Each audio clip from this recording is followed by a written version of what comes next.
நமக்கு தெரிஞ்சதுல ஒரு நாளைக்கு 2 to 3 படங்கள் பார்ப்போம். சோ அந்த படத்தை விமர்சிக்கிற அளவுக்கு நமக்கு தகுதி கிடையாது. அதனால அந்த தப்பையெல்லாம் நம்ம செய்ய போறது இல்ல.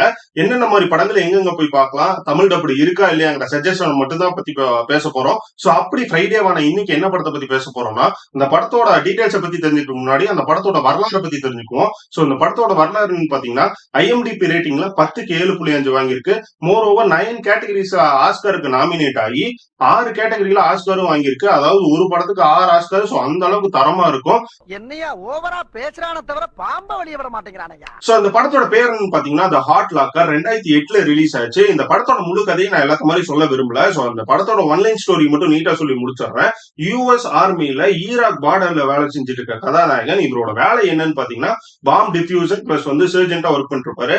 அதாவது பிரதான வேலை என்னன்னா மக்கள் குடியிருப்புல புரோட்டகனிஸ்ட் வச்சுட்டு போற பாமை டிஃப்யூஸ் பண்ணணும். ஆனா இதுல மிகப்பெரிய சேலஞ்ச் என்னன்னா